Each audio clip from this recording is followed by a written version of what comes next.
Hello guys, it is Budget Builds here, and this is a new channel to you guys. This is gonna be my first introduction to this channel. Okay, so I'm gonna be telling you what this channel is about, and there's gonna be a little, build configuration for $1,200 in here, which is gonna be an AMD build. So this is what this channel is all about. It's gonna be about budget builds. So I'm just gonna give you a little brief, background on myself. I used to be a console gamer, but I'm making the switch at the moment. This is the reason why I have this configuration, because I will be building this myself, and I will be posting it on the channel. So make sure you guys subscribe. Stay in tune for that, because I'll be doing benchmarks and all. So, I am gonna go over the parts, and I am gonna answer questions that you guys probably have in mind. So for the CPU, I went with the AMD-FX 9370 CPU.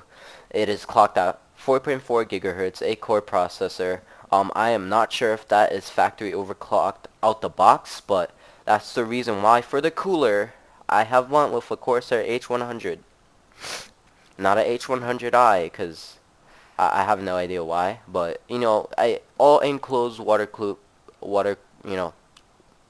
water closed loops give great performance no matter what, because water is better at dissipating heat than air is, being that water is gonna start at the base or probably loop through. Yeah, it's gonna loop through your radiator. So this is how it works. The heat in that is being generated by your CPU would be taken up by the water, so that warm water will be ran through the radiator.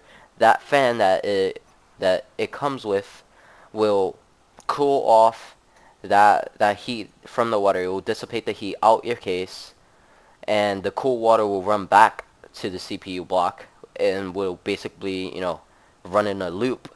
So that gives you better temps than air would.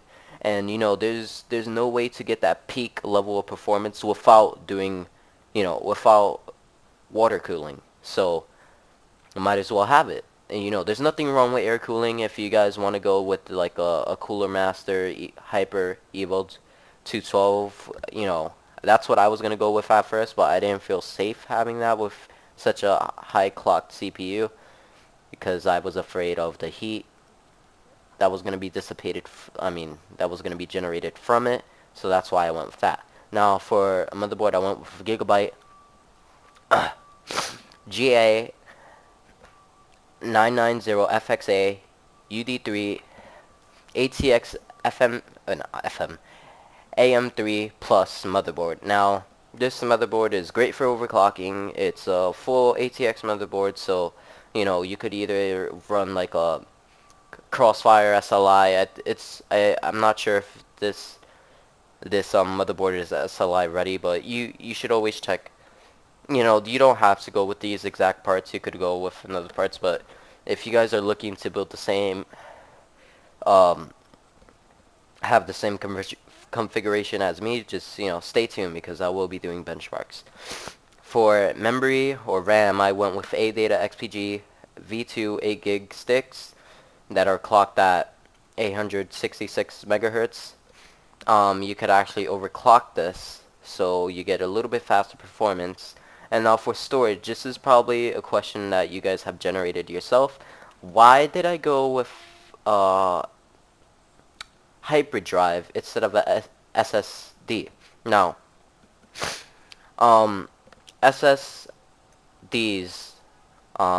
they do give great performance, excellent read and write speeds, but the capacity isn't great. It's not. So for anyone out there, even if you are the SSD user coming into a SSHD world, or getting a SSHD drive, you guys won't be disappointed.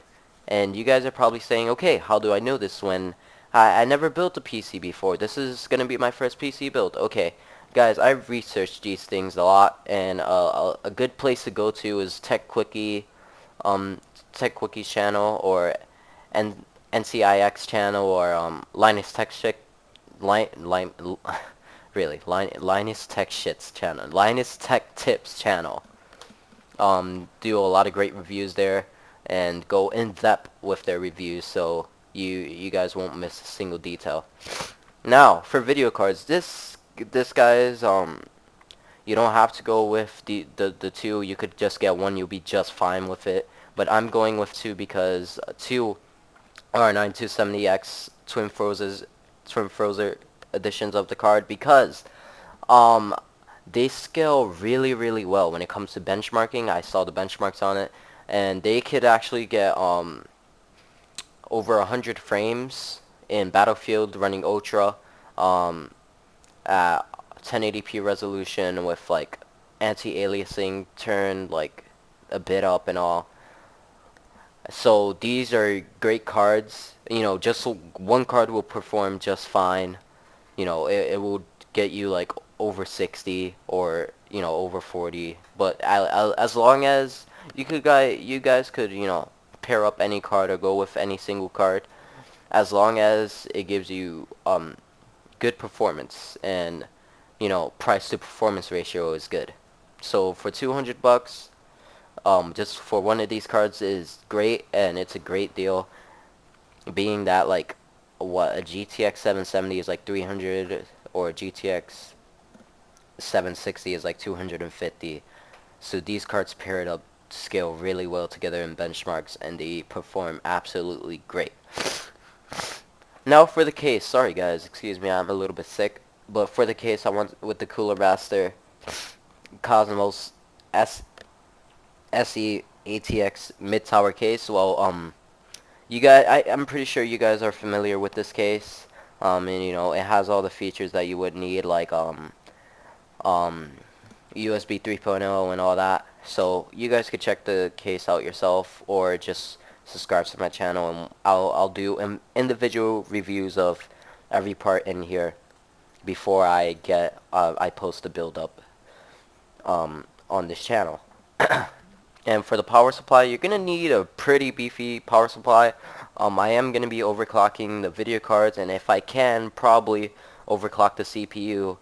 I probably might not, since it looks like it's already factory overclocked. I'm not sure, but if I can squeeze like what 5 gigahertz out of that baby, that's amazing. But if you could see here, estimated wattage, that without System X stock clocks, that's going to be with 700 watts, so I would have 150 watts headroom to work with, so upgrades could be made and all. So now you're probably saying to yourself, why did I went with such a high-end build? If I already set this question before, you please ignore me. I'm completely done with console gaming, being that in console gaming you have to, the next gen consoles, like the PlayStation 4, Xbox One, you have to play monthly. With PC, you don't have to pay monthly. Consoles aren't upgradable at all, so you would always have to wait until the next console come out and buy that console and all that. It's just a really hassle. It's really inconvenient. It's a big hassle. Well, with a decent gaming PC, it could last you a really long time. If you want to make upgrades or adjustments or change out the whole thing, you can in a heartbeat, which is why I find PC gaming more logical than console gaming. And I actually find games to be cheaper on PCs, on Steam, than consoles themselves. So this is just my opinion. PC gaming is not for everyone, and console gaming is not for everyone. But if you're a console gamer or ex-console gamer that is looking to go to PC gaming, then here is a great place. And take me an example. This is why I'm switching over. So, and this is why I'm doing such a high-end build, because I know I'm going to be sticking with this build for a really long time. And this is a really solid build. This is going to give you great performance. You don't have to go with the same parts, but I will be building this, like I said. So guys, this is Budget Builds signing out. Please subscribe, like the video if you liked it, dislike the video if you like it, leave a comment below if I made any mistakes or any questions you have. You could also inbox me or leave a comment down below. But guys, stay tuned, because there's going to be the benchmarks of this configuration coming up and all. So this is what this channel is about, bringing you AMD and Intel budget builds for your price point. So you know, welcome to the channel. So see you guys, and hope you guys have a great day.